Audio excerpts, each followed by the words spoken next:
Okay, so you guys introduce yourselves and start off like, can you also, once the video goes live, um, you start talking about how your week was and like introduce yourselves, and whilst you do that, I'll set up the live sort of advert thing. Fantastic. We are live on YouTube as well. Amazing. Chandan, your image is just appearing. Perfect. We're all live on YouTube now. Amazing. So let me quickly edit the description. This link here. I'm sure people will start joining fairly soon. Yeah, really amazing. So good evening, everybody. How's it going? Thank you so much for joining us. Thank you so much to Chandan and Anirudh for joining us on this wonderful live stream tonight.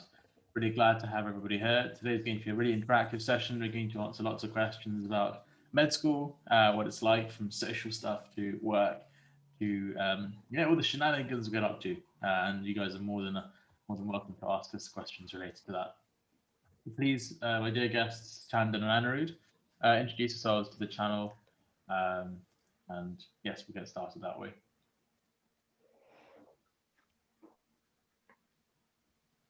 Hi guys.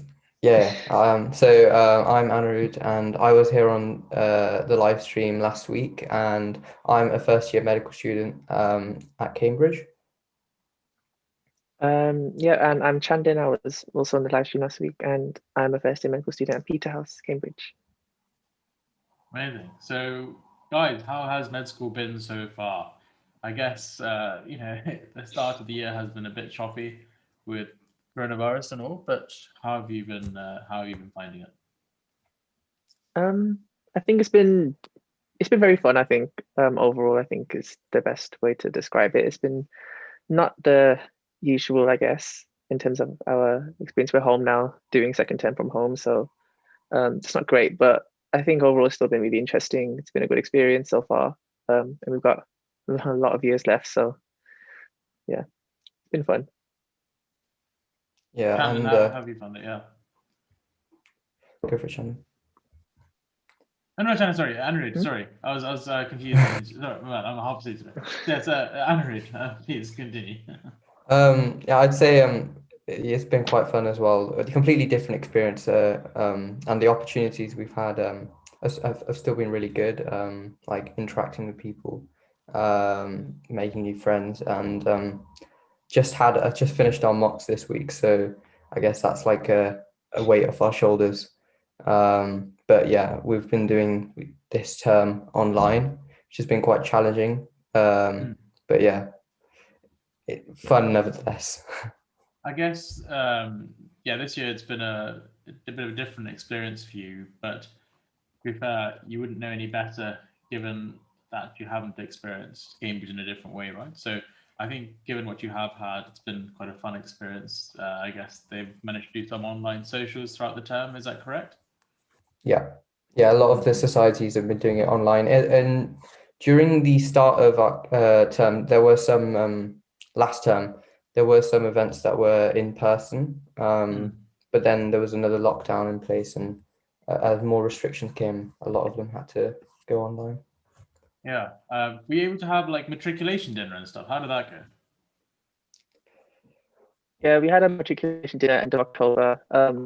Really fun. I mean, they spaced us all out individually, so we were all quite distant from each other. And people who sat opposite each other, we had like this plastic screen. So, very different, but still really fun night. I remember. Was the food good? Because I know matriculation dinner usually the food is pretty top notch. Anything to remember, or was it standard?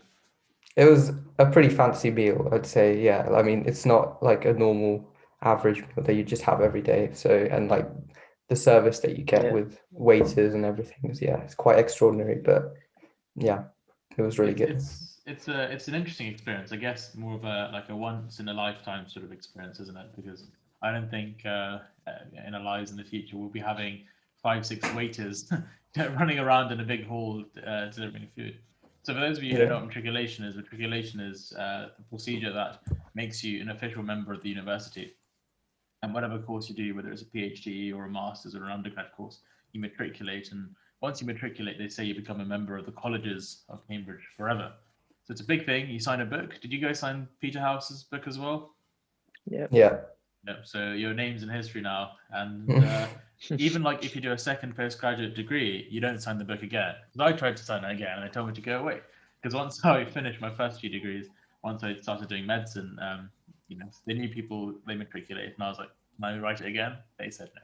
So I guess matriculation is one of those things you matriculate once, you join once, and when you graduate, you leave once as well. So it's amazing. We've got 7 likes, 14 viewers, so people are joining now. People who are watching, please use the chat to ask us questions. The point of today is to talk about what first year is like, what the other years of medical school are like, but also for you to ask lots of questions about other things that you're interested in. So I do encourage you to use the chat. Also give this video a massive thumbs up as well if you are enjoying these live streams with guests. I guess it's something which is a bit of a recent addition to the channel.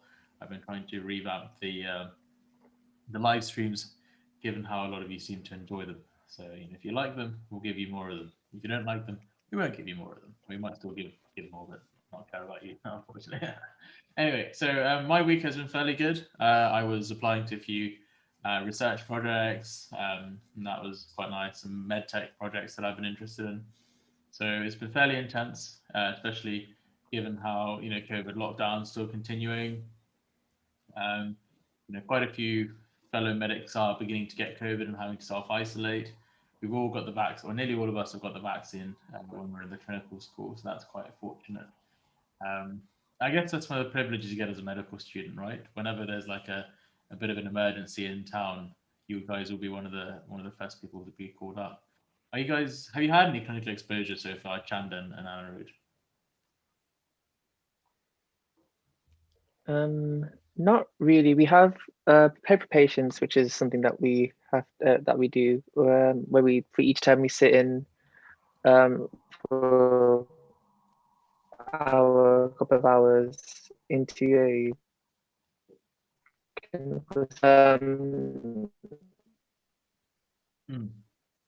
in terms of clinical exposure, but even that's been online this term, when that would usually be like,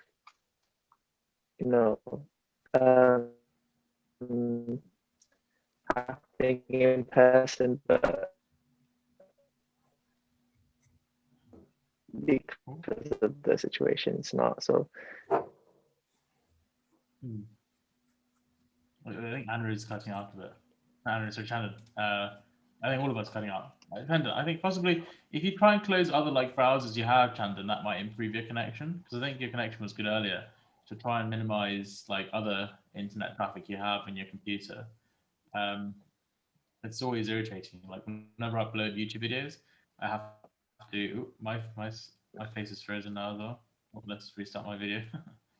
Whenever I upload to YouTube and stuff, I close all my other tabs, close YouTube, close Facebook, and then you get the maximum upload speed. I'm not sure if you guys agree with that. I think when I was younger, there's when you're downloading stuff, I'm not going to say what you're downloading, but when you do download stuff, you just make sure everyone's internet is turned off, so you get the maximum bandwidth allocated to you.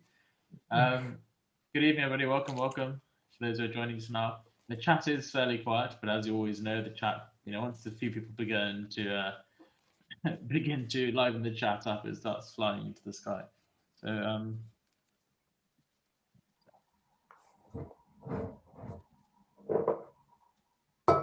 I have a quick question for you two. In terms of what your expectations were, so before you came to med school, I'm sure you had a few ideas of what it would have been like, especially to Cambridge.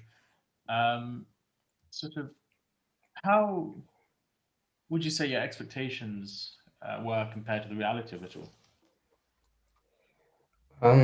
I'd say I was expecting a bit more clinical exposure, but I guess with Cambridge it is a lot of they focus heavily on preclinical and getting the scientific foundation before you move on to clinical. So at the moment it feels like I'm doing kind of a biomedical degree, looking really into details of the biochemistry of cells and so on. But yeah, I guess also another thing that's quite shocking is the step up from A levels. There's a lot of content to learn, and especially in anatomy, and it's a whole new way of learning as well that you have to get adapted to, and testing. So like even with exam papers, like there's not that many like mark schemes and past papers available, so you just have to use mark schemes. Yeah, exactly, yeah. So you have to make sure that you get you use every resource that's available to you, like try and use it as much as you can. So yeah. I remember when I was in first and second year, what you do is, because what happens is different colleges have their own like college resource banks. So the students in that college, they'd make their own mark schemes from like, they'd like get a big Excel spreadsheet. Everyone would put their answers down, and generally like people's answers will correlate if it's correct. And so then you go by, you know, whichever was the commonest answer for that question you think is the correct one. And so what, you know, because like at Jesus we have some, but then not for everything. You then have to like befriend people at other colleges, and then like sort of, you know, you share yours. So it becomes quite desperate. Whereas I think for A levels you have the big specifications, and so you get the mark schemes published online. It's so much easier. Chandan, what about you? I think similar. I mean, I always knew Cambridge Medical School would be hard. Like that was a given, but I didn't really expect it to be this difficult, which sounds a bit weird, but there's a lot of content that they expect you to learn in a short space of time, which was new to me. I mean, I'm a very slow learner, so it usually takes me a really, really long time for me to grasp concepts or understand things. So it's been a bit of a challenge getting over, well, not necessarily getting over that, but like trying to like manage that, I guess. So it's been a new way of learning, I guess, a new way of having to understand content. And when you look back at the end of term, how much content you've actually like covered in that one term, it's ridiculous, isn't it? Even I remember at A level when I was looking at how much content I'd covered and comparing it to GCSE, like it was huge, like massive difference. But the difference even just first term, like at Cambridge, but compared to A levels is another massive step up. And I was like, I didn't think that was possible, but it was a lot of stuff. It was huge. Yeah. That's one of the big things, I think. They say at Cambridge, when you learn anatomy, for example, at other universities, like when it comes to the anatomy of the forearm, they just teach you the 3 layers of the forearm muscles. Whereas at Cambridge, you literally know every single muscle, which nerve supplies it, where it starts, where it ends. And so, like, even if that's like anatomy is like one of the 3 big modules you do that year, and even if anatomy is, you know, relatively 3 times more detailed than other modules, just imagine how much everything else is in terms of quantity compared to other medical schools. But then again, that's why you are at Cambridge, and that's why you do get to affiliate yourself with the 3rd best medical school in the world. So you two are very fortunate. So you can't complain too much. To be fair, though, I think the workload is something that is the testing part, and it does feel like you've been thrown into the deep end of a swimming pool, a very deep swimming pool, and you've got to stumble. But everyone's in the same boat, and that's a reassuring thing. So lots of questions coming in, lots of viewers as well. Everybody, thank you so much for joining us. As always, I'm saying thank you to the guests for making this video possible. Please do give this video a massive thumbs up, you know, just to show some support to our guests, but also to the channel. So we've got some nice questions coming in. We're going to avoid like specific study questions, you know, because we want to also talk a bit more about the general parts of Cambridge as well. Last week was a very study-based Q&A, so we'd like to focus on the general parts. So a nice question I've seen from Spencer is actually, what were your reactions when you found out you got into Cambridge? That's a very, very good question. I think I'll start with that.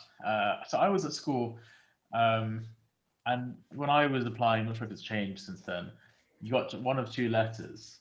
One was a big, thick letter, which contained the offer letter, but of course, like a big pack of information alongside, like the app forms you had to send back and information packs. The other letter was, I've had like a small envelope with like a single piece of paper in it. So whether you applied to Oxford or to Cambridge,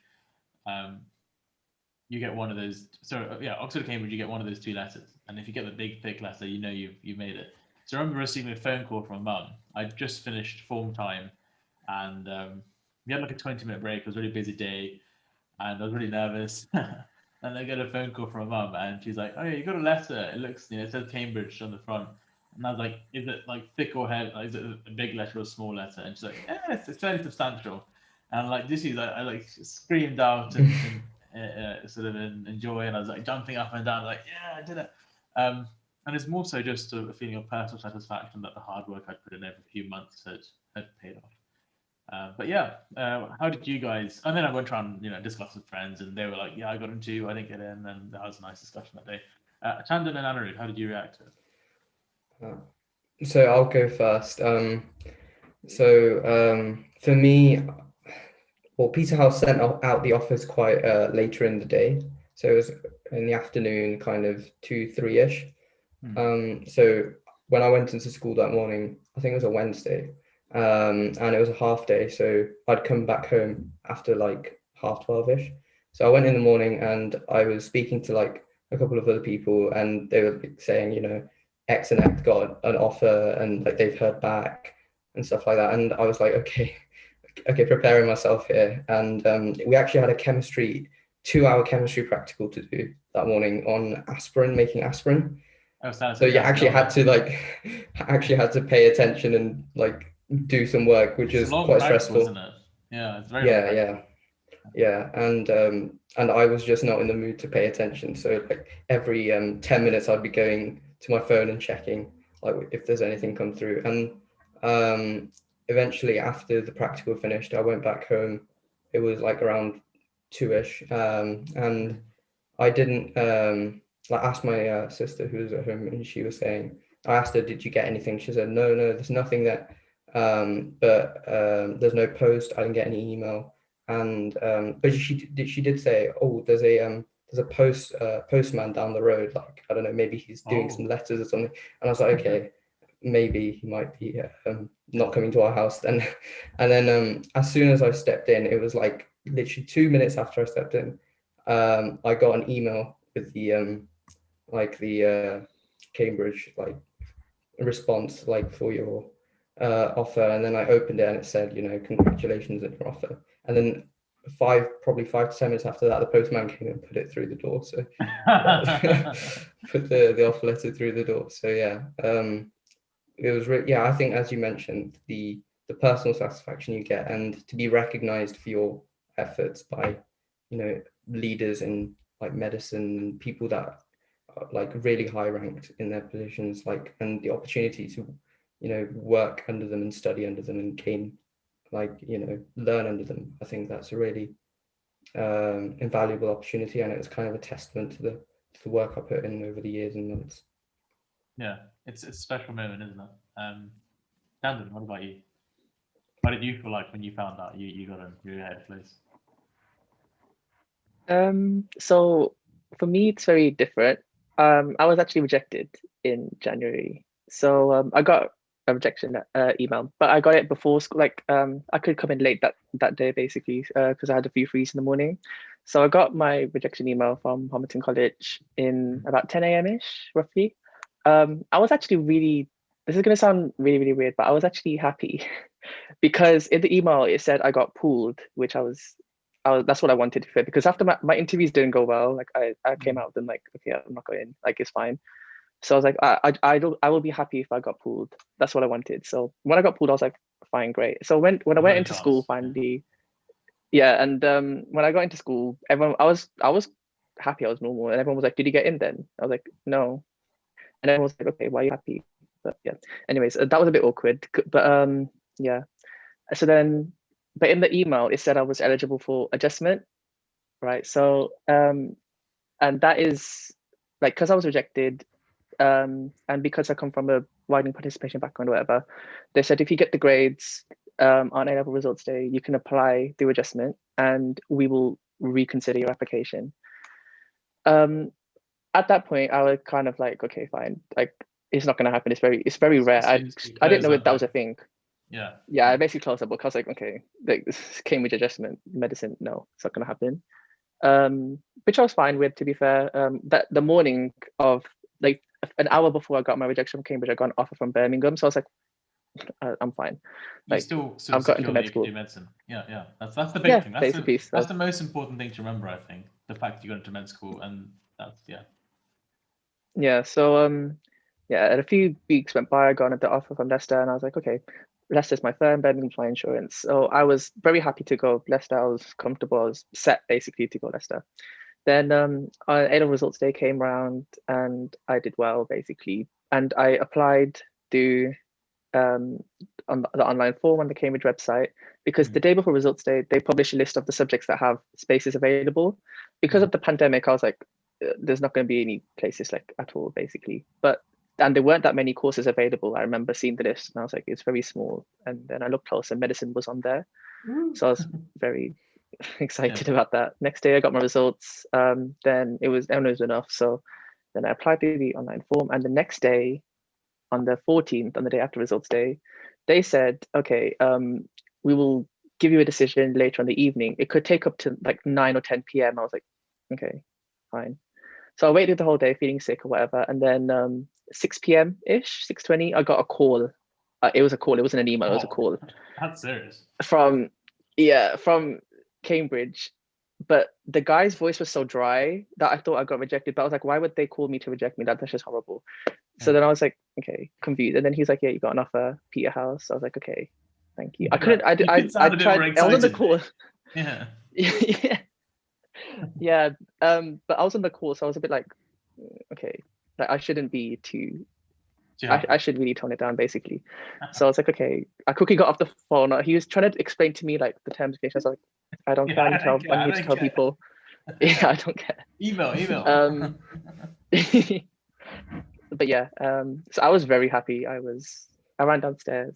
And yeah, it was So fun. I guess for you, it was a bit of a, how can I say, because you got that like the process, like because you'd accepted that rejection, then it was like a few months and you worked hard. Clearly, that was the important thing, right? Even though you got rejected, you still worked hard and got those grades. Because if you hadn't worked hard regardless, and if you hadn't gotten those grades, they wouldn't have, even for adjustment, you wouldn't have been eligible, right? So once you jumped over that, then it was like within 2-3 days, your whole sort of path changed. It's just so amazing as to how life can turn like that. And yeah, the fact that he sounded a bit dry, he sounds a bit harsh. He could have at least been like, congratulations. Instead of that, he's like, yeah, all right, well done. That's Cambridge for you there, right? No one shows much emotion around.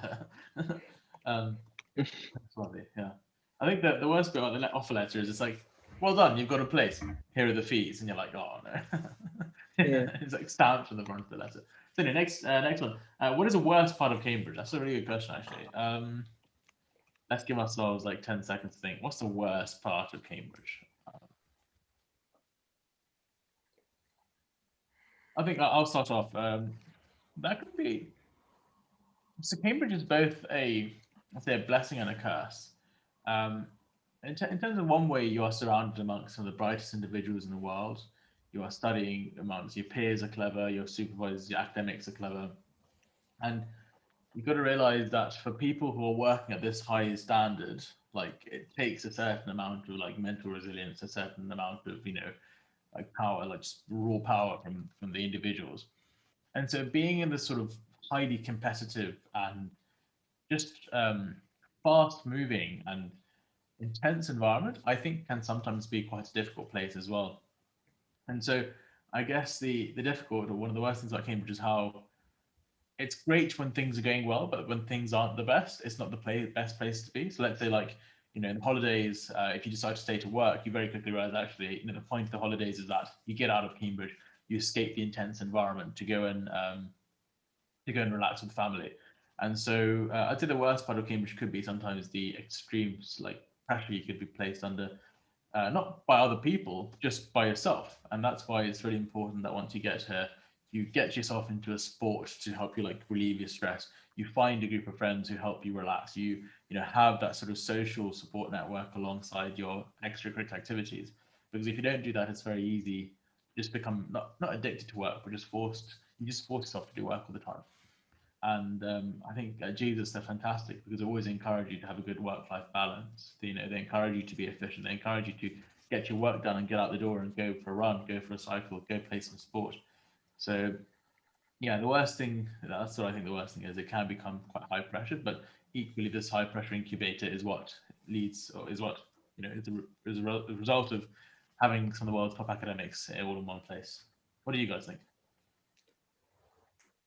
I'd say, yeah, definitely the workload is really intense, and it can feel sometimes, especially like when you're doing a course like medicine, why am I doing an essay on anatomy? Why am I doing these things? Like when there's these, you've got exams which are known as the tripos, which is these essays that you do, which don't really count towards your medicine degree. It's more just a way of like Cambridge, like internal kind of marking system, like ranking system. So you might think, why am I doing all of this? So yeah, definitely the workload is really intense. I think Cambridge is a city. Yeah, it's quite small. Yeah, I quickly grasped that. And, even in the first term, I pretty much know my way around the entire city quite well. And yeah, it can feel quite limiting in a way, in the sense, there's not that many things to do. Well, there's a lot of events and societies and things going on, but it's not like a massive city like London, for example, where you can go to places that you've never been before. And if you really want to get out of this kind of academic environment, like, for example, I know a lot of friends in London University that, go to many different places across London when they just want to get out from whichever university they're in. But I guess in Cambridge, you're always in that kind of bubble almost, where you're always surrounded by people, and you always meet another Cambridge student in any part of Cambridge you are in. So yeah, I guess that can feel a bit restricting, but I think to compensate for that, they do have a lot of like societies and events, and although we haven't experienced the full extent of it, we did enjoy a fair share of it. Yeah, so. Yeah, once you find the societies and the people you like, it honestly then turns into one of the best experiences of life. It's then you have so much fun, you have so much support, and you literally find yourself frantically finishing work because you can look forward to hanging out with your friends and having a good time that evening. Chandan, what about you? I think similar to Anirudh, I guess, because I'm from Birmingham, so I'm used to a big city, a big urban area. So Cambridge is a very big like culture shock, I guess you could say. It was been interesting though, because I've never really lived in like a small city or a small town or whatever. One that's quite quiet as well. Cambridge is relatively quiet anyway. I guess King's Parade is quite busy, but other than that, it's quite quiet. Safest cities But in the world. so it's been nice to kind of get away. Yeah, yeah, it's been interesting, I guess. But it's been nice to kind of get away from the. Well, I don't even live in the city, but like I'm in a quite a busy area, so it's been nice to get away from that, I guess. But I think after like a couple of weeks, you kind of like, okay, I'm bored, because first of all, it's pandemic, so you can't really do anything. And then Cambridge is quite small anyway, so, and I'm used to having a lot more choice with regards to like food places or activities or whatever, things to do basically. So Cambridge does become quite that's what boring. I'm thinking. Very quickly. Yeah. Yeah. I agree with that actually. That's the thing that Cambridge, like once you get to it, after a few weeks, it becomes boring. Then like you go home, you like get used to your home life again. Then once you like return, you're in the car and you sort of like come near the boundaries of Cambridge, and you start seeing like the old buildings, and like you drive past and you're like, wait, this is my university, and like it looks like a historical town that disappears from from the trees in the background. And so Yeah. that's the most magical thing about Cambridge, the fact that it's so easy to forget where you are when you are here, but then it's only when you come back do you actually realize how cool of a town it is. But I definitely agree. The food places, you very quickly try out everything and then you get quite bored. Especially during the pandemic, once like everything is like Uber Eats and delivery, you try all the different food and you're like, I always thought this restaurant was good, but the food is rather shockingly bad. Yeah. People asking, how long did you prepare for the UCAT and BMAT? So just quickly in one sentence, how long did you guys spend for each one? For UCAT, I did month, well, a bit longer than a month, but intensive for like revising for a month. BMAT, about a month and a half, but I also had school at the same time, so not the same amount, I guess, but a longer period of time, if that makes sense. A month and a half of intense work, or a month and a half of relaxed plus intense work? It was intense, but I also had school as well, so I couldn't really do it during the day. But after school, I would spend pretty much the whole evening doing BMAT for about month and a half. Well, yeah, about just over a month, I think, basically. So, but for UCAT, because it was basically in the holidays, so I had a month of solid revision. The BMAT's one of the make or break exams for Cambridge fencing, I think. Yeah. Anirudh, what about you? I think in terms of, so unlike Chandan, I did the earlier BMAT. So I did it in the end of the summer holidays. So I kind of prioritized that. So I spent probably from the start of July to the end of August, focused on BMAT. Like initially in July, I just wanted to get understanding of what the exam was. It wasn't too intense or anything, but probably towards the start of like August. So that probably a full month, I did like 5-6 hours a day on the BMAT and going through like the different sections and stuff. Yeah. So yeah, it was. Sorry. Did you find doing it earlier than everybody a bit weird, or did you like manage to? Because when I did it, it was only one option, which was in November. So the thought of doing it 2 months early sounds, or like a month and a half early sounds quite scary. Like I wouldn't have been ready, sort of thing. Yeah. How did you prepare yourself in that sense? So there was a couple of other people in my school that did it earlier, and I knew a few others outside of school also doing it earlier. So it kind of helped that they were also doing it with me, like having the same experience. And I think it was kind of like a safety net almost, because you get to find out your score before you apply to in the October 15th deadline. So you kind of know, you can base your choices on how well you've done in the BMAT, and you kind of get an indicator of, whether you want to apply or not. So that did kind of help. That's a good point. I guess for a lot of students, if they're not, if the BMAT doesn't go well, then they can. It depends on if like your BMAT doesn't go well, but your UCAT went well, then at least you can apply to UK universities. But if both your UCAT and BMAT went badly, then it's a bit like, oh, you're screwed either way.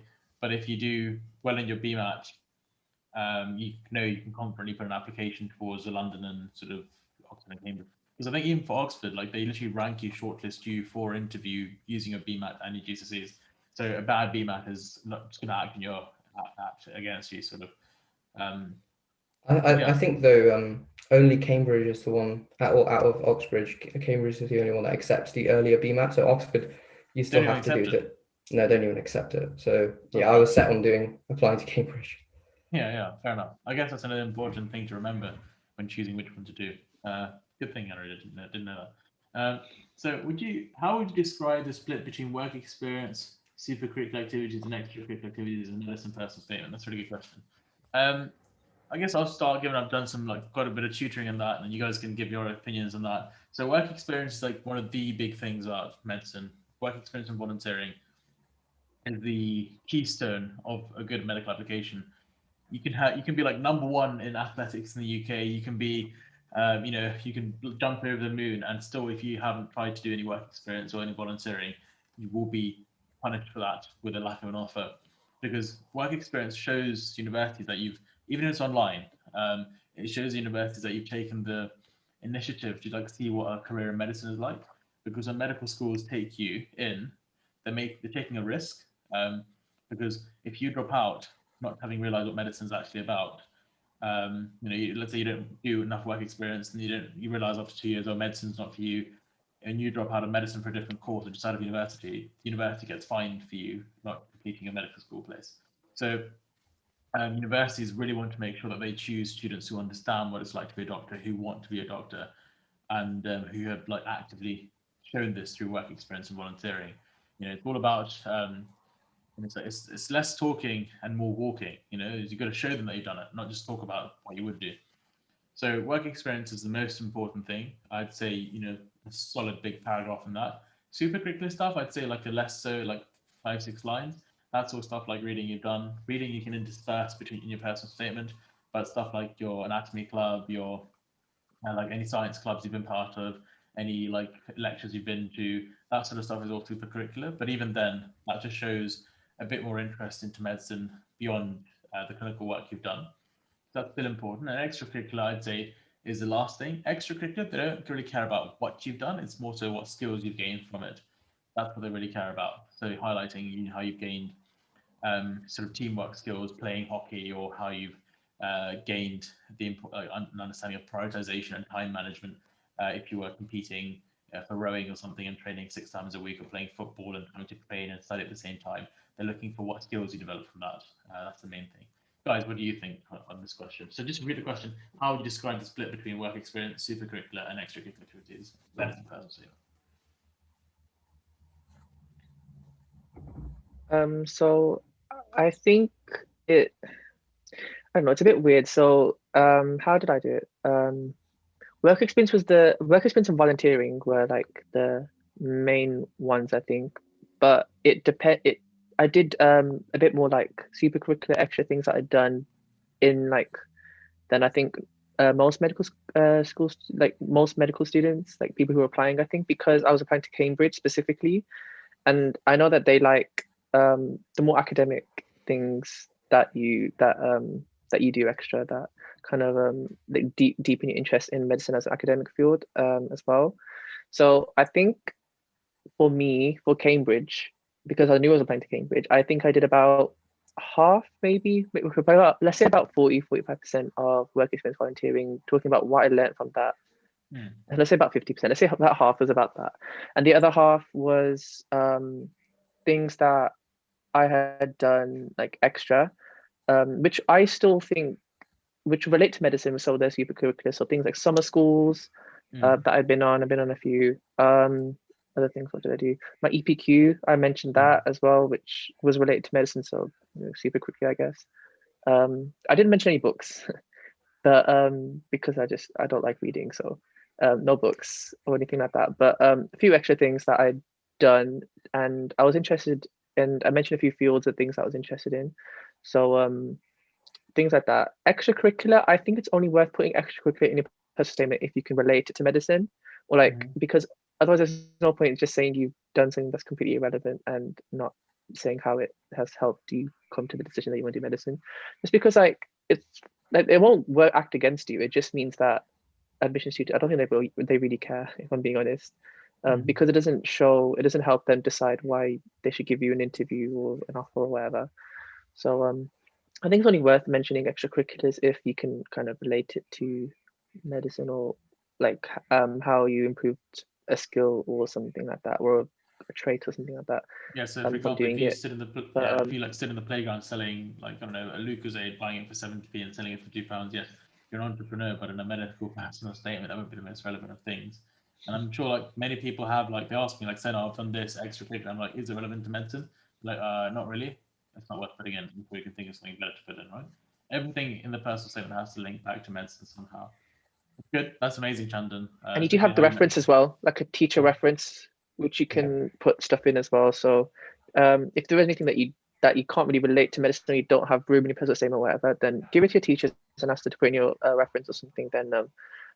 Then university will have access to it if you really want to. Yeah, I think they read both. In the interviews, they have both your reference on one side and your personal statement on the other side. So they consider them both. They like to, because the reference gives them a quick understanding of who you are and what your teachers think of you, which is an important part of how they sort of judge you. Anirudh, what about yourself? Yeah, so I definitely think work experience is really important, and especially volunteering is like long-term commitment. Anything that you've done over a prolonged period of time and you've regularly committed to is like something they really like. So volunteering at a care home, I know that like that's not possible at like current situation, but like after things ease down, getting a volunteering placement at a care home, at school, and going there once a week and showing that you have commitment is really important, because medicine is like a long-term commitment, and you're in a volunteering placement, you get to directly interact with the residents of the care home, so it shows your interpersonal skills coming into the play, and that's like something that they really like. And yeah, I think a lot of the points I would have said would have already been reiterated. One thing I can offer like a tip on though is when I think I was speaking to an Oxford student before I applied to writing my personal statement, and they suggested a really good tip, which was in terms of the structure of the personal statement is like really important. And one of the ways that they structured it, and I structured it in the end, was including like, for example, a work experience placement in the beginning of a paragraph, talking about the skills that you saw the doctors or the people there demonstrated, and then directly linking that to an activity that you've done that you have like you can demonstrate that skill with. So so instead of having a paragraph at the end with just all the extracurriculars put in, you kind of interspace them between in your personal statement, and it flows more naturally. Like they don't just have a solid paragraph at the end with all your extracurriculars. I did that. I think what I linked in one of my extracurriculars was saying, having seen A&E doctors, maintain, like I think I mentioned how A&E doctors are very like busy and how they have like a very frantic life. And I learned from them how they've got a good work-life balance. Equally so, I've been able to develop my own work-life balance by doing X, Y, Z. So actually very similar to you, I linked in something I saw that doctors were doing, and I said this is why I developed it parallel at the same time. It's a very good tip. And also I think the main structure should be like an introduction. In the introduction, try and like outline your main reasons for why I want to do medicine. So straight away the admissions teacher sort of knows, okay, right, this is why the kid wants to do medicine. Some people have like a very like novel, like, oh, my grandma was like lying like this, lying like that. Okay, great, your grandma was like that. I feel very sorry for you, but like, why do you want to be a doctor? Like that's the more direct way of handling it, as opposed to just giving a story. Of course, if you have a personal story, make that like one of the reasons, but don't make that the reason. There should be other more prominent reasons for why you want to be a doctor, whether it's caring, whether it's a combination of science and looking after patients. That's of interest. Then work experience, a big block on that. Then some volunteering, make sure you mention that. Then some supercurricular, then link in your extracurricular and other like work experience you've seen. So I actually didn't talk about A&E at all until my work experience until my extracurricular paragraph. And then drop in the conclusion, which is like just a brief thing, which is saying, I look forward to one day being a successful and enthusiastic doctor or something. Just give it end on a light note. Okay, right, so moving on, interesting time. Thank you so much, Anirudh, for that. Someone said McDonald's Wi-Fi. Yeah, I think we need to work out how to like upgrade the quality of the Zoom stream, because it is nice, but I'd like to have it even clearer. So that's something I'll look into over the weeks to come. How has online learning been compared to, e.g., face-to-face teaching sessions? So, Jen, have you had any face-to-face teaching sessions, or has it all been online? We've had a few supervisions last term, basically virtually all our supervisions were like in person. I mean, I had to self-isolate like twice last term, so I did those online. But when I was like out, then 14 days, but then I had 2 periods during last term where I had to do that, so 28 days in total. Horrific. But so that was all online for me, which is okay, yeah.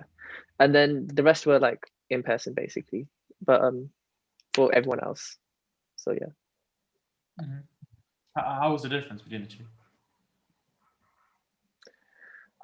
I don't like doing things online, if I'm being honest. Like I'd rather just do it in person. So with supervisions, I think it's okay. I don't mind too much doing it online. I don't mind too much. It's basically, I find it quite similar. With lectures and things, no, I don't like doing it online at all. I'd rather be in the lecture hall, if I'm being honest. It's because I get distracted. I do get distracted, I'm not gonna lie. Because you need, for example, you need to like connect to the Wi-Fi or whatever to watch the lecture, and then I will like open new tabs or whatever and just get distracted.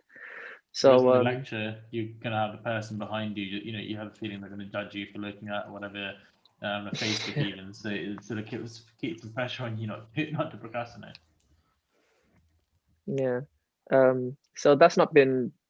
I don't really like that. I think some people prefer to do it at home, like online, but no, not for me.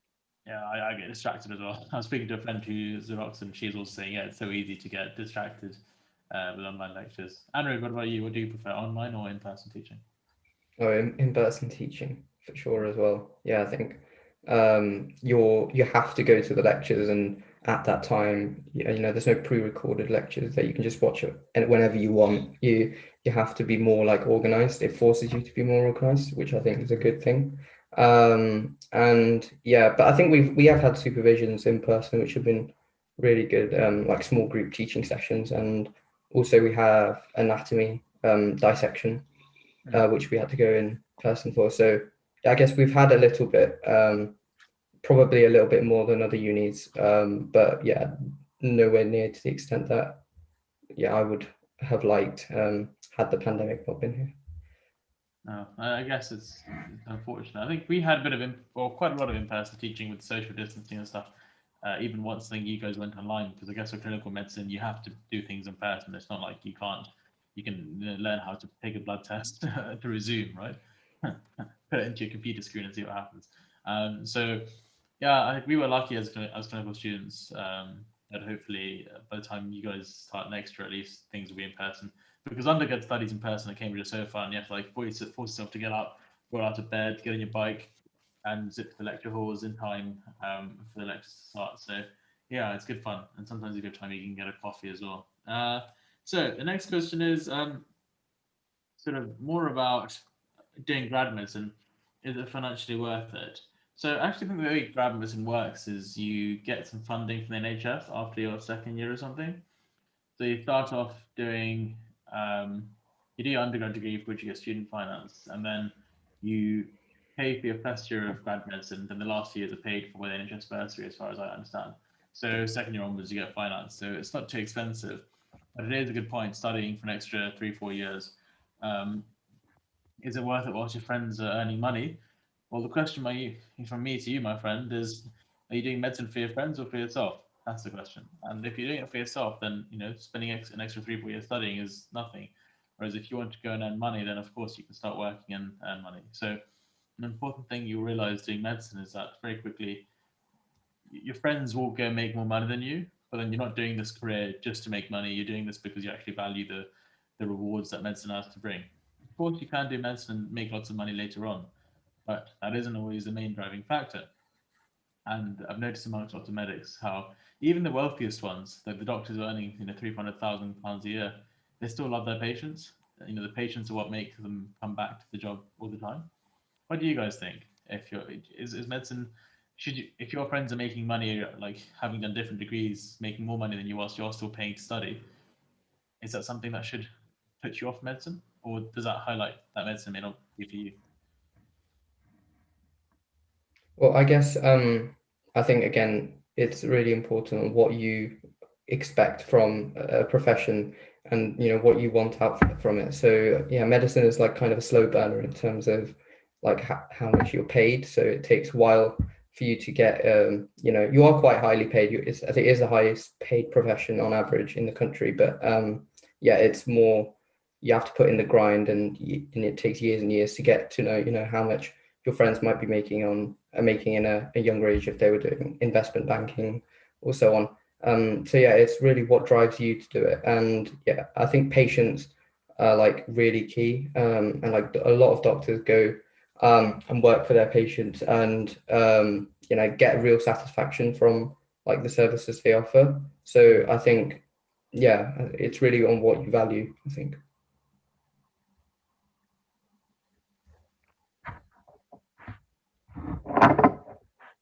Yeah, so I think similar. I think if you're doing medicine, money shouldn't really be the main motivation. I think because there's other jobs that you can make a lot more money from, and like With medicine less effort as it's a well. long Less time, effort less and more effort, money. exactly. Yeah, yeah.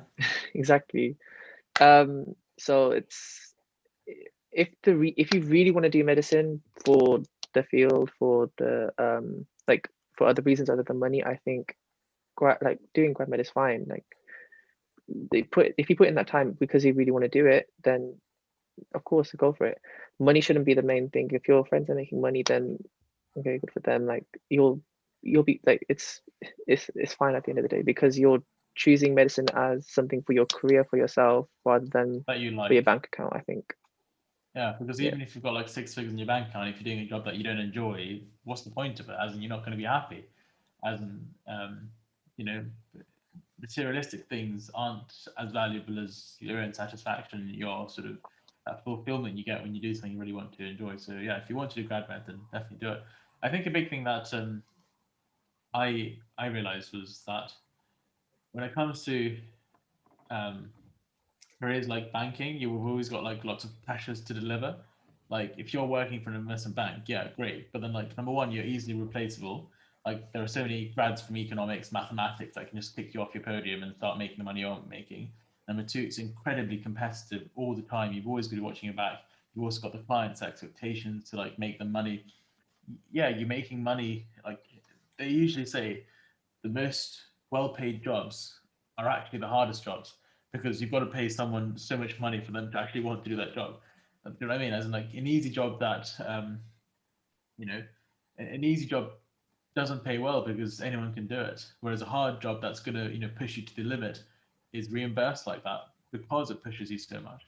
And so I think medicine is sort of the middle ground. Once you're at a med school, it's very much, once you become a competent doctor, it's quite a routine thing. It becomes quite a relaxed job. You see your patients, you're happy, you do some teaching, you can make some more money doing some private work, you have a nice family life, you have a nice social life. And so it does give you a nice, balance of life whilst also getting paid reasonably well. So I personally think doing medicine is a wonderful degree because it teaches you not only academic skills, it teaches you interpersonal skills, good communication skills, whilst also sort of giving you a different outlook on life. And that's so useful because once you get that, you can actually shift into other industries very easily as well, like consulting, even banking if you want to later on. But if you do banking, you can't do medicine, unfortunately. Anyway, yeah, so going into the next question, you've got quite a few now, so let's just quickly. Someone's asked, okay, would you be a doctor for minimum wage? Well, everyone asks that, and I'm pretty sure most of the junior doctor salary, if you break it down for the hours they work, is actually um, like I think minimum wage sometimes. So how can I say? Um, yes, we would do medicine for minimum wage because doctors do it already. It's not a new thing. But the thing is, with medicine, the pay scale does rise fairly generously afterwards. And again, it depends on your main motivator for life. Is it really money or is it a fulfilling career? Um, and they say, do something you love, do something you enjoy, and the money will come. If you try and chase the money, you'll end up doing something you don't enjoy, and then you just, die an unhappy person. I guess when you're young, it's easy to just chase the money, but especially now, I'm happy I chose medicine, and I would never have chosen anything else. I think having gone through so far through it. Anyway, right. Any advice? Oh, wait, actually, someone else. What's the best college in Cambridge for medicine? What are the advantages of the collegiate system? So let's quickly talk about what's the best college in Cambridge for medicine. Does the best college exist, guys, or is it something which is more of a personal thing? So yeah, it's obviously medicine. That's not really how it works. Yeah. Yeah, no, I don't think there is a best college in Cambridge for medicine. Like you have different experiences from each of them, and you have a lot of similarities between each of them as well because you're attending the same lectures. The main component of the course you all do together. I think the only way they might vary, well, for subject specific purposes anyway, is like your supervisions and the supervisors you have, and that's probably it. And maybe like in terms of funding, possibly for certain placements and things. But and I guess the main difference between the colleges is your like the other side, so not subject specific, but your actual college life. So the actual college itself, like whether it's old, whether it's new, the facilities they have, and yeah, and I still don't think that's a deal breaker in terms of choosing a college. Like, I mean, you're free to choose whatever you want, whichever college you want for what you need. But that won't affect really, I think anyway, your experience of studying medicine. Chandan, what do you think?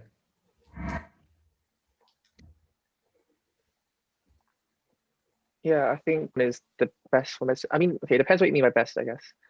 Like academic, like you do the same course at every college, so academic rigor is the same and stuff like that. So, and with supervisions as well, yeah, they do differ. It's not something you can control though. I mean, you can't exactly go around to every college and experience supervision, see which one you prefer or whatever. You can't.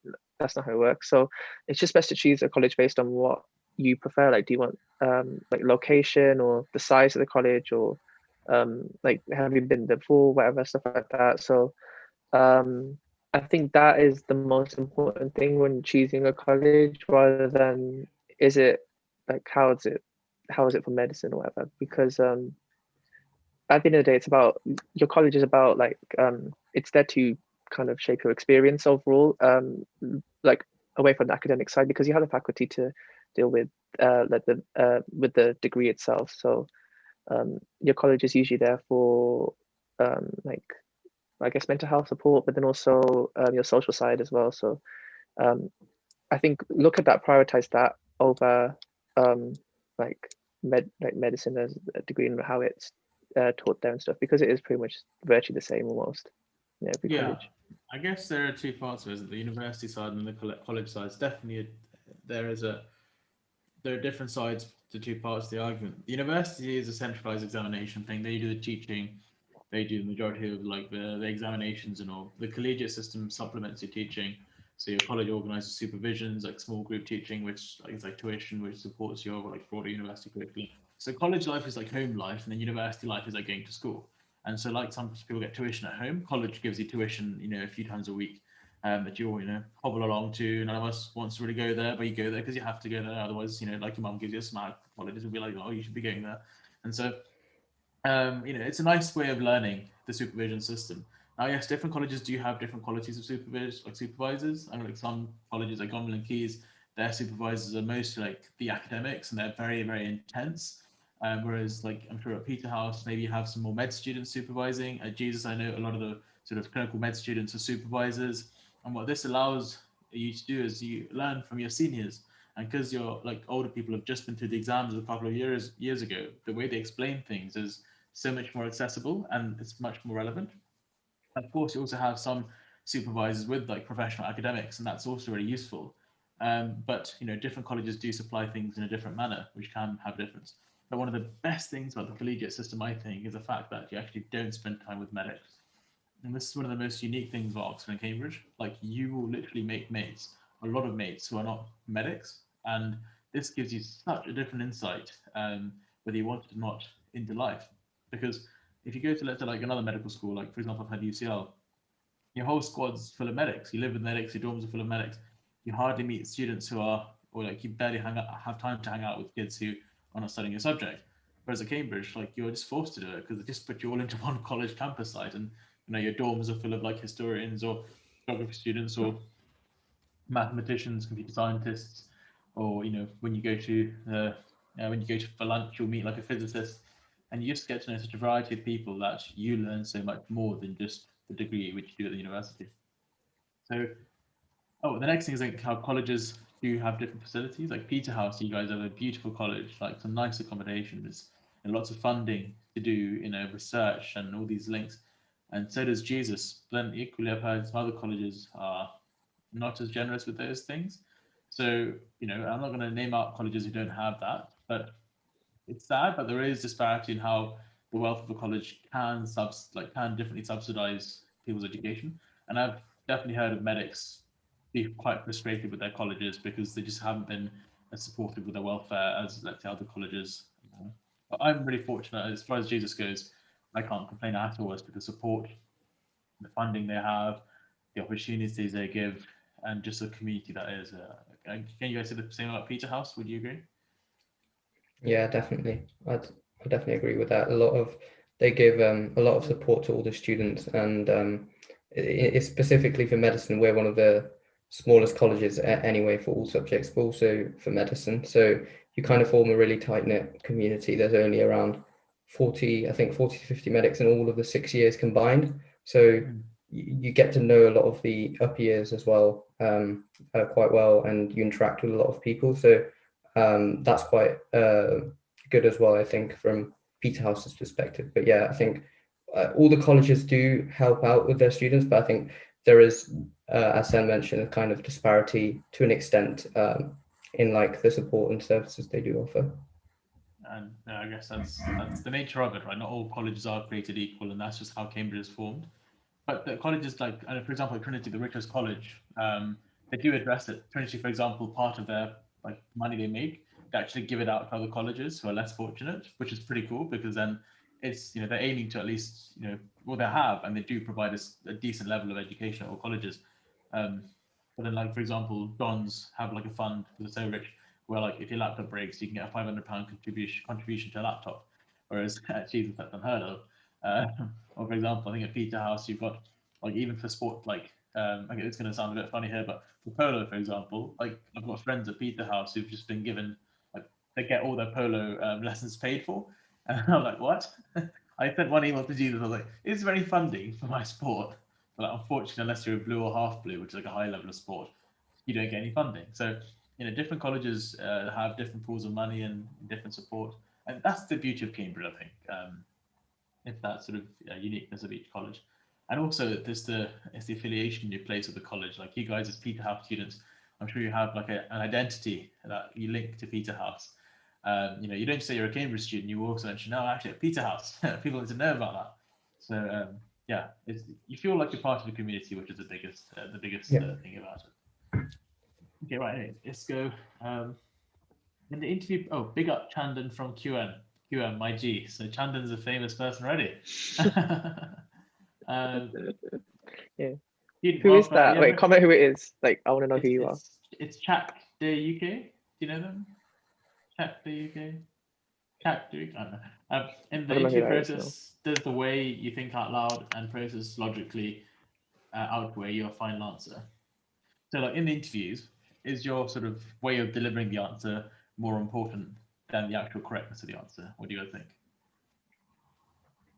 I think, yeah, to an extent, yeah, it is. It's probably the most important part because they want to see how you think through a problem and what like logical steps you take to getting to like trying to get to the answer. So in a lot of my questions, I didn't actually reach the final like ultimate answer, and they had to keep probing for me, and eventually the time ran out. But it's just sequentially like going through the different options, and they will come back with a response, and then you have to tailor your argument to kind of fit through that. So it's just they're kind of seeing how you deal with pressure, also testing your scientific understanding and like whether you have that kind of basis. But yeah, you don't need to reach the final answer. Yeah, for me, there was the reason why I thought my interviews went bad was because I really didn't know that much in terms. I didn't get to the final answer very often at all. I think 3 times they even had to be like, oh, I remember 3 times situations where they were like, okay, we have to move on. You're taking too long. Here's the answer. I was like, okay. But so I really thought I'd do the interviews afterwards. I mean, I was rejected, but still, I guess. But I think my plan for the interviews, I knew that they liked it when you speak up. I'm quite quiet as a person. I think I can be quite quiet sometimes, especially around people I don't know. So I made an effort to really be proactive in terms of asking questions, in terms of like clarifying things I didn't understand, and just throwing out lots of suggestions. If they said I was wrong about something, I would try and use reasoning and give another option. Even if I knew it was wrong, like I would still keep on trying and using whatever they gave me, whatever hints I could get to try and give an answer. I said to myself, I'm not going to say I don't know unless it's followed with, I don't know, can you help me a little bit or something like that. But I wouldn't just say I don't know and leave it at that. Like I would at least try and give it a go, whatever. Yeah. I don't know, but yeah, or like exactly. I don't know the answer, but I know this, or I can detect this. Yeah. Perfect. Like so whatever like funny question they ask you, like try and see how mildly it is like important to like, or how it's relevant to like something you've learned. So if they ask you, like this really complicated protein, has doing this, is doing that, I'll be like, okay, well, you mentioned a protein, so I know proteins have like this sort of structure, and like they can be affected by this and that. And then like once you sort of show how you're like working from the basics, they want that you're linking your knowledge, your school knowledge to the question. And once they start seeing you link it, they'll sort of help you they'll guide you to the answer. They don't expect you to work it out like that. And if you do work it out like that, they most likely assume you've heard this question before, and they just go into a harder question. So actually, believe me, if you want, knowing the answers to Cambridge interview questions actually makes your interview harder. And I think another important thing is that if you feel like thinking out loud is important, but if you're like barking up completely wrong tree, like if they're talking about mangoes and you're talking about pineapples, then it's a bit like, okay, what are you doing, mate? Like, listen to the question. But if they're talking about mangoes and you're sort of kind of on the path to working out what a mango is, then it's kind of good, even if you don't reach the mango. So they want to see that you're mildly sort of able to sort of click onto what they're saying. They're just trying to see, can you understand what their point is? Because the point of an interview is simply, and I can't reiterate this enough, it's simply them trying to teach you something. It's them trying to see, can I teach this kid, or can I get this kid to work out something? Because if so, they'll work well in the supervision system. If not, they're most likely not going to be suitable for it. And that doesn't mean you'll be a bad medical student. Might be a fantastic medical student, but just the way Cambridge teach you might not be the best for you. So remember, the interview is an opportunity for them to try and teach you. It's the supervision. Treat it like that. What can a year 12 do now during lockdown to show commitment? We'll come back to that question, I think. I'm a student at Harvard University, and I'm a scientist in my field and most intelligent amongst my university. I'm pretty sure if you're if you are, well, amazing. Thank you so much for watching the channel. I feel greatly privileged. If you're not, well, maybe one day. I got rejected from Cambridge this week. I'm considering reapplying. However, I haven't heard back from other universities. Would you recommend reapplying? What do you guys think? So she's been rejected. She hasn't heard back from other medical school applications. She just is straight away thinking about reapplying to.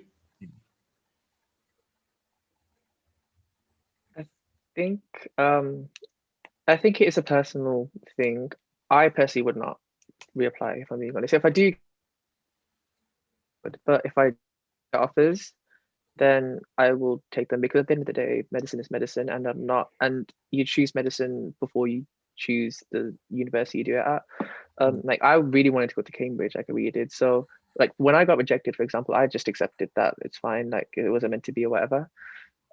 So that was like, so I wouldn't reapply, if I'm being honest, and I wasn't planning on doing that anyway when I did get rejected. So it's I think it's a personal thing, but if you are really set on going to Cambridge, then it's a big risk, if I'm being honest. Like, if you do get an offer and reject an offer for medicine elsewhere, that's quite brave, I think, because you do have to sit admissions tests again, you have to do interviews again.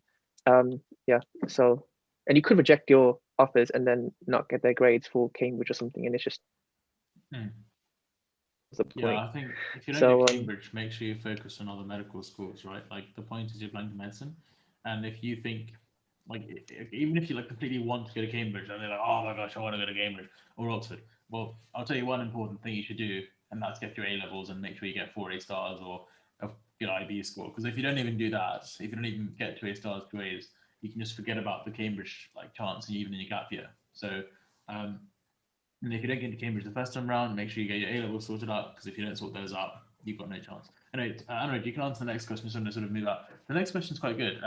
Why did you choose Cambridge over Oxford? What was your decision process there?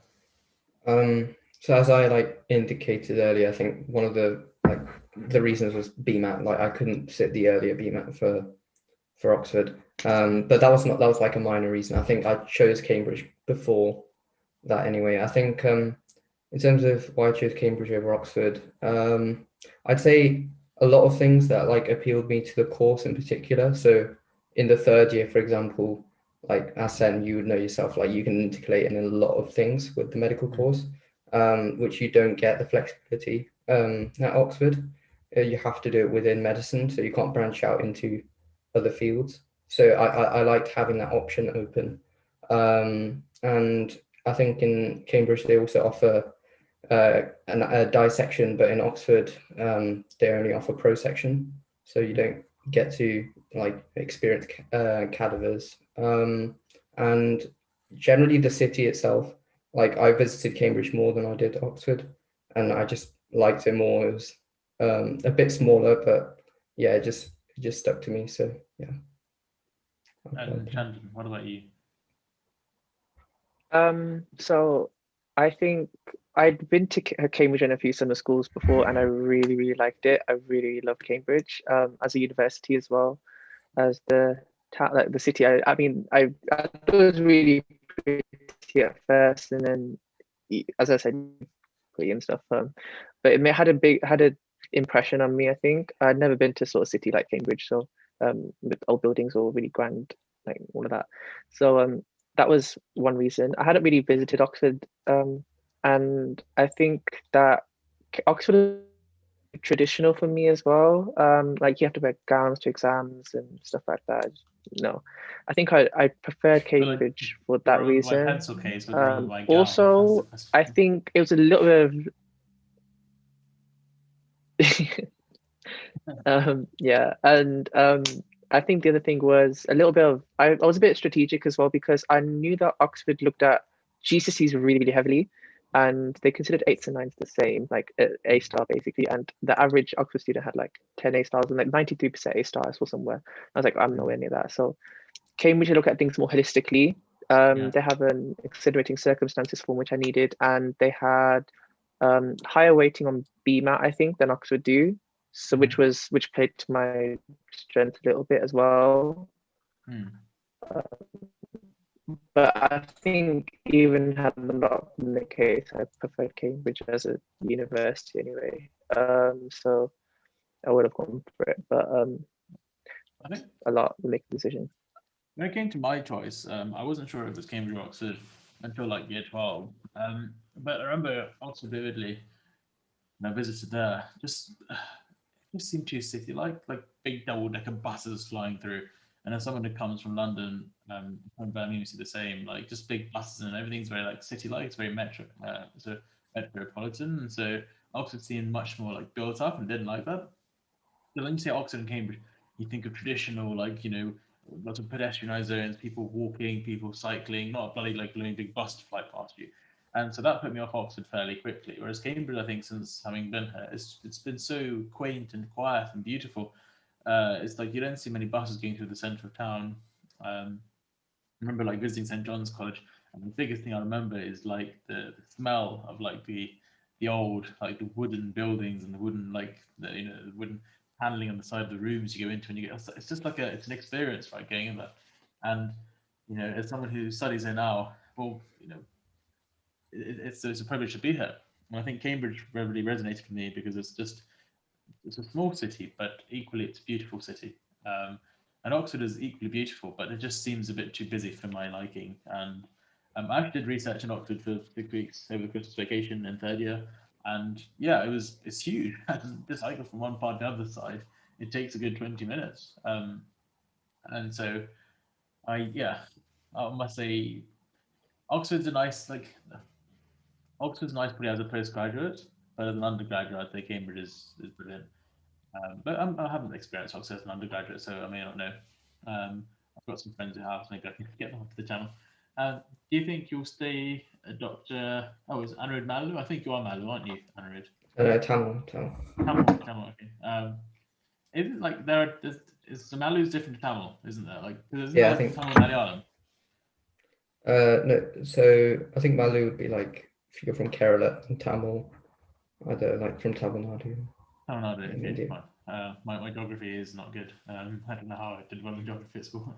I've got Paul to Gerson. Any comments on it as a college? I did a crack a few jokes, or should we be nice today?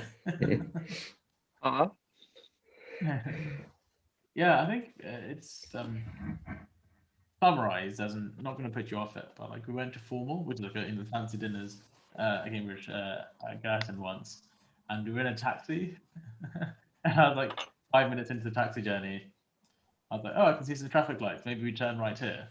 Nah, another 5 minutes down the road. Maybe we turn around here. Nah, like a good 15 minutes down the road. That's when we turn to Girton College. So it's a fair distance out of town, but I've heard it's a beautiful college. I think if there are colleges closer to central Cambridge that are probably worse in terms of accommodation, worse in facilities. Like Girton has a heated swimming pool. You tell me which college has a heated swimming pool. Like this is like pure luxury. So I guess at Girton you have the luxury of having the space. At the only detriment of being a bit far out of town. But I'm sure if you get like a half decent bike, you zip into town within 10 minutes. Yeah, Girton's a good college, but you will be the butt of the joke. Like, if you're on a night out and people are like, so which college are you from?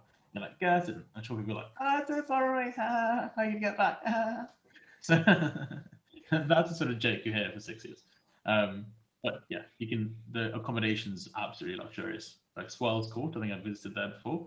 It's like a new block that Girton have, like spanking new kitchens, induction hobs, lovely ovens. It's proper. Anyway, someone's asked, how is Magdalen College in your opinion? Do you guys have any opinions of Magdalen College? Or Not much really. I mean, really. it's quite Yeah. central. I think it's just opposite John's. So yeah, easily accessible to the facilities in the central town, like lecture halls and stuff. But yeah, I guess yeah, it's just another college. I think yeah, I know a few people at Girton, and it's definitely how can I say? So Morden is a very traditional college. The accommodation and stuff isn't as modern as it could be, but in terms of like its traditions and the people who go there, it's a very, very nice college. The hall, the dinners you have at Magdalen are candlelit only, no lights, and like half the time you can't even see your food, like, and the candle sort of flickers your way. You're like, oh, yeah, I'm eating chicken today, not pork or something. So that's one good, that's one joke. But it's a beautiful college. It's very small. It's on the river as well, so they've got nice plants. I think how can I say? You've got a very central location. It's next to the sort of Magdalen Bridge. You've got the Pickering Inn, like a pub there. You've got the Castle Hill further up there. So I think all in all, Magdalen's a very nice college, a traditional college. But I'd say quite a hipster college. The people I know that are quite cool and like they are that sort of person. So yeah, overall good college, but get ready to party if you. Yeah, everyone at Magdalen's a party animal. Do you think me using questions are good notes? Okay, some study tips. Do you think me using questions are good notes of biology and chemistry combined with space? Yeah, I think learning from questions is a very good way, like asking yourself a question and memorizing the answers. Like, what do you guys think? Is using questions as notes, questions and answers, of course, as notes a good idea of learning? Yeah, that's the way that I tend to make my notes, which is as I'm watching a lecture, I'll make questions and then try to fill in the answers afterwards. So yeah, I find it really helpful because it makes you actively think about what you're like going through. It's not a passive form of making notes. But yeah, it's whatever works for you. I think it's worked really well for me, and I've only recently started doing that, and it's going well so far. So yeah, I would recommend it.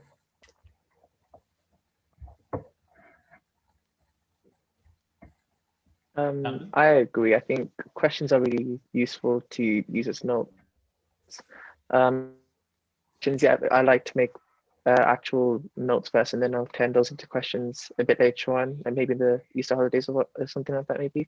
But that's how I did it at A level. Like, I find it really useful as well because you are testing yourself and seeing what you know. So, and working out what you don't know, which is really, really important. So, I recommend that definitely. Yeah, I think question because I mean, the final exams are going to ask you questions, right? So,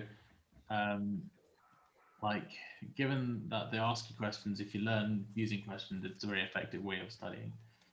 Moving on, did you watch the India versus Australia Test cricket? I didn't. Did any of you watch the India versus Australia Test cricket match? Yeah, I did. Okay. Yeah. So, any questions about cricket, Anirudh will answer them. Harry. I think someone's asked, would you have chosen retrospectively a different college given what you know became written out? So let's say, I'd say like if you say, oh, I would have loved to go to this college, but you've also got to realize like the application to that college may have been completely different compared to like what you applied to that year. Because even amongst colleges, there's huge disparity in the talent which applies. So like, for example, like colleges at Emmanuel get students with like ridiculously high BMATs, like 7s and 8s for flying. Whereas like other colleges may not get us applicants because it's like people know colleges have certain reputations, like Emmanuel's known as being academically rigorous, Gonville and Keys known as being academically rigorous, and so the competition you'll face applying to different colleges is to an extent different. And so I'm saying I would reapply to this college. Most likely, it's a hard question to answer because I know that how to use a college application system works now. So I'd say, given I know how the system works, I'd apply to Jesus again. They know what they're looking for. What do you guys think? Because Chandan, you applied to Homerton and got into Peterhouse, and Anirudh, you directly applied to Peterhouse. Yeah. What are your experiences? Would I have chosen a different college? I don't know, because I was using I quite liked Harmerton, I think, because it was the biggest college. I'm now at the smallest college, but now I prefer the fact that it's the smallest college. But when I was applying, I wanted a big college, I think. But now that I've experienced a small college, I prefer that, I think. But as I say, I wanted a big college, so there was that. I actually liked the fact that it was a bit further away because like I'm just used to walking places to school or whatever that I used to walk. So, and I quite like walking, just putting my headphones in and just go walking or whatever. So that wasn't too much of an issue for me. I like the fact that it was the newest college as well. Again, I want to claim at the oldest one, but I prefer the tradition, I think, at Peterhouse. But when I was applying, I did like the fact that it was new. So would I have chosen a different college? I don't know. I actually don't know because the way things worked out for me, I'm fine having applied to Harmerton because I'm at Peterhouse, which I think I prefer, having experienced Peterhouse, I think I would have preferred Peterhouse to Harmerton had I been at Harmerton. Does that make sense? So I actually don't know. Probably not, if I'm being honest. I'm happy with how things turned out. So how would you, like, since you said if you'd been at Hamilton and now you experienced Peterhouse, you would have been happy at Peterhouse.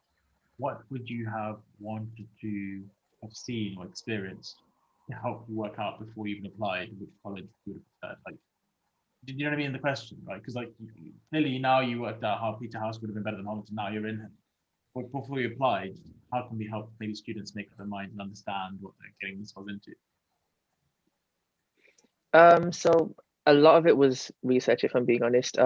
Visiting Cambridge is always a good idea, going on an open day. I actually didn't visit Homerton because I was originally going to apply to Trinity Hall, I think, because I knew a student there in one of the older years, and she was telling me about how it was a really good idea. So finding people to talk to about who go to Cambridge or go to that college is always a good idea to get a real insight into it, because like, colleges can say what they want on their websites, but at the end of the day, you need to have a student perspective from it. Also, I went on 2 summer schools at Cambridge. One was at Trinity, interesting, and the other one was at Sydney, Sussex. So I got those 2 experiences, really big college, really fancy college, and a smaller one, which was I think I preferred Sydney as a college just because it was a bit smaller. I don't know what made me want to go for a really big college when I was applying, if I'm being honest, because I did prefer the smaller college vibe.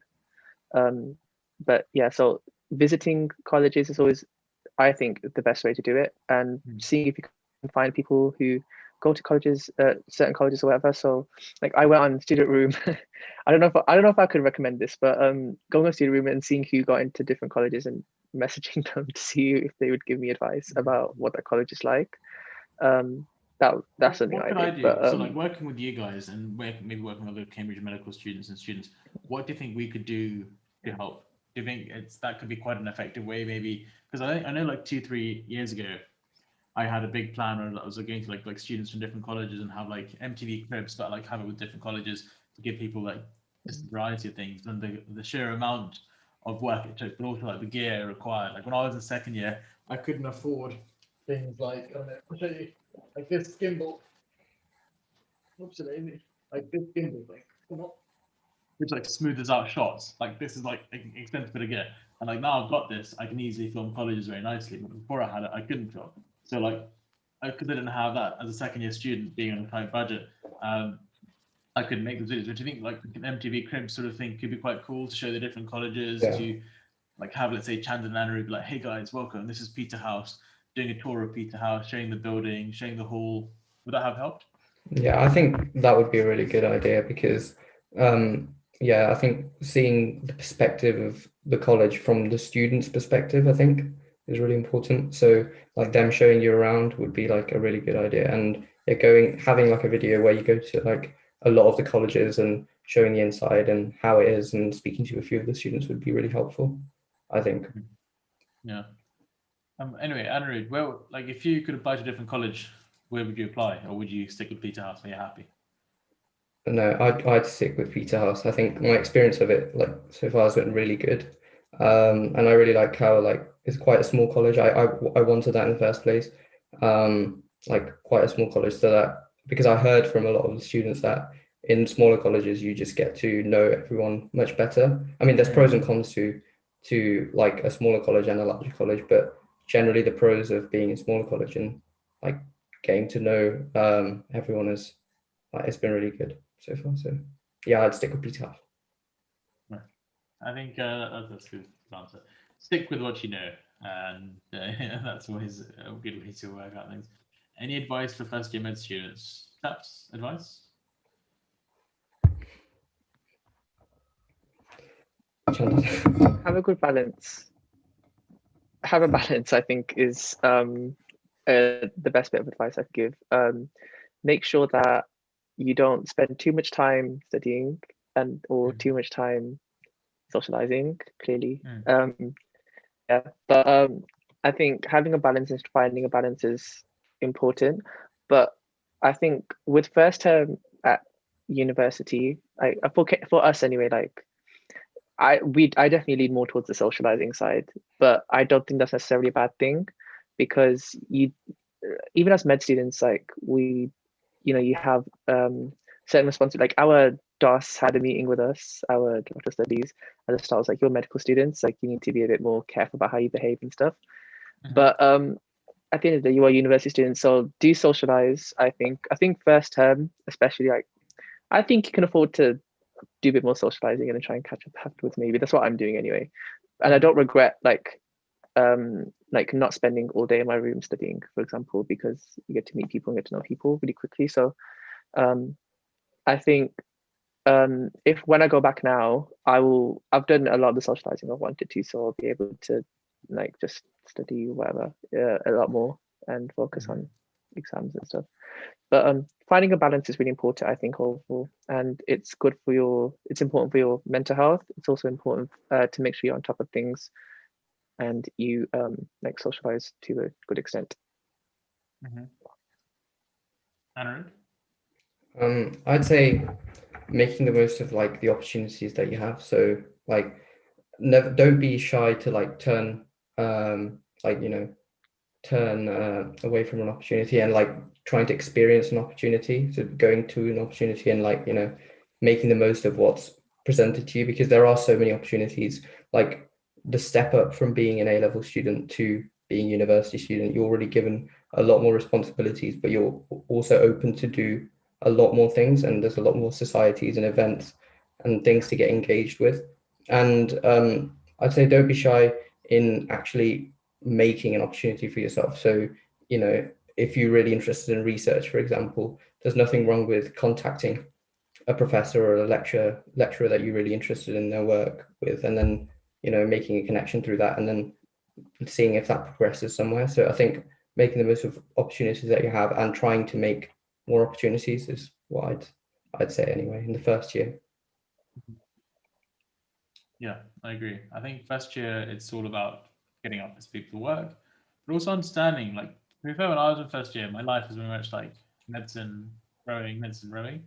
Like, I didn't invest too much time in actually like making, like, how can I say, like meeting people and properly like getting to know people from other colleges, other than seeing them at lectures or other than going, like seeing them on nights out and stuff. So I think a really important thing to try and do is actually make some good friends from sort of first year onwards that aren't in your college. Again, that's one of the unique parts of Cambridge, because you have like all these different students from different colleges studying the same subject come to like central university teaching facilities. You meet so many people, so make the most of that. But also for first year, ensure you know your syllabus well and ensure what exactly you need to know in time for exams. And the best way to get prepared for exams is by knowing what you're going to be examined on. And if you can do that, then I think you'll be in sort of very good standing for your exams. Yeah, that's it. And I guess also, if you are struggling and if the workload does surprise you, then make sure people do know about it, that you're struggling a bit, because there will be help for you. And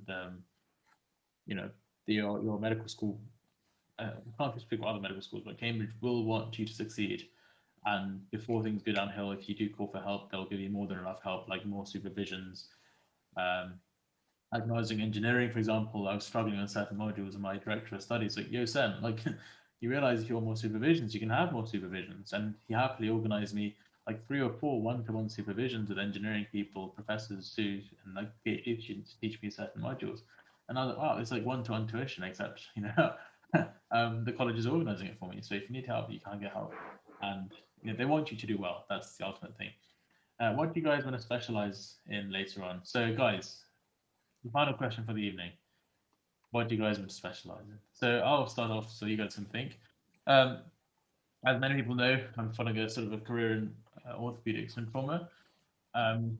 Also, I've got a big interest in sort of medical technologies and healthcare investment. For example, I've been approached by a fairly big venture capital firm in Switzerland to work with them for 6 months whilst I'm studying medicine to better understand how to spot up and coming startups in the medtech scene. So I like the investment side of things as well. So hopefully when I'm older, I'll be working as part of the NHS to help incorporate latest technologies into clinical care. In addition to that, I also see myself very much getting involved with medical research that can then be translated into technologies. And lastly, medical teaching as well. So yeah, orthopedics, healthcare investment, and teaching and research. That's for me. What about you guys?